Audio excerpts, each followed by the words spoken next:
Hi, I'm Tim. Welcome to Watchbox, and thanks for logging on. If you love this watch, email me, tmosso at thewatchbox.com. It's in the description below. Your purchase and pricing email question line with your questions about buying this or any watch you see here on Watchbox Reviews. That's tmosso at thewatchbox.com.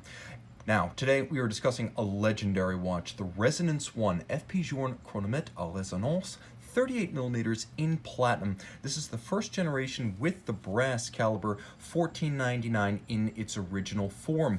The timepiece, 38mm in diameter, is only 9mm thick, 44.5mm from lug to lug, and 20mm between the lugs, which actually gives it a fairly broad footing for a 38mm watch. So it has a nice commanding stance on the wrist in spite of not being a huge watch. My wrist, 16 centimeters in circumference, wears it easily, and as you can see, it ducks easily underneath the cuff with a domed bezel and a thin overall profile. I can recommend it for a wrist as small as 13.5 centimeters circumference.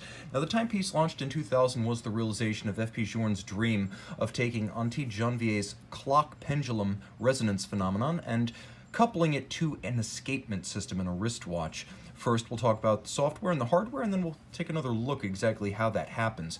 The strap is navy blue, dark blue, large rectangular scale alligator leather, monotone blue stitch, folded edge, as you can see on the underside. It features a small circular scale alligator leather by putting gator on both sides rather than the common calfskin on the bottom. The strap costs more, but it also lasts longer. We're not pinching pennies with this watch. Simple platinum matching pin buckle with a little recess inside the buckle for the pin. Attention to detail, I love it. Simple blended lug profiles with a domed bezel and case back, both featuring a little bit of a lip that help to define the mid case, which is narrow, with the integrated Calatrava or Portugueser style lugs, depending on which attribution you prefer. There's a domed bezel and then a simple knurled crown with double dimples outboard. It's not actually a crown for winding or setting, it's a flyback mechanism. The crown for winding both movements and setting both dials is a bullhead style, and it's located up at 12 o'clock. Now, the dial of the watch features a white gold media blasted primary dial held in place by black polished bolts. This is a format that FP Journe popularized with his first brand under his own name. His eponymous Montre Jaune, launched in 1999 with the Tourbillon Remontoir. This was his second watch. Black polished steel bezels for the individual time zones. You can set them separately.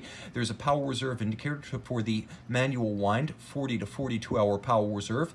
And of course, you can set the two times independently, but you'll note that the individual seconds hands don't necessarily start out synchronized. Because the resonance phenomenon takes about 7 to 10 minutes to take purchase on the two balances, you have a little flyback trigger down at 4 o'clock, so after about 10 minutes from starting the watch, you just pull that trigger and it synchronizes the 2 seconds hands, so aesthetically, the watch feels more complete. Turn it all over. This was the first version of caliber 1499, so named because it was 14 French lignes in diameter, and it was designed starting in 1999. That's how FP Journe names his movements. 40 joules, manual wind, 42-hour power reserve, two balances independently driven, beating away at 21,600 vibrations per hour, both adjusted in 6 positions with free-sprung architecture. Now, you have the two barrels, and you can see that the bridge structure of the original 1499 was different from the later rose gold, as you had visible clicks and ratchet wheels atop the barrel. Later, you would just see the pivots for their arbors. Now, the drivetrains are parallel and separate. There's no mechanical coupling between these two escapements and balances. Rather, by operating in close proximity, and you can see there's a small rack and pinion. The pinion is the rose gold screw at the center, and you can use that as the watchmaker to adjust the distance between them. So you adjust the balances, but you also adjust the resonance phenomena.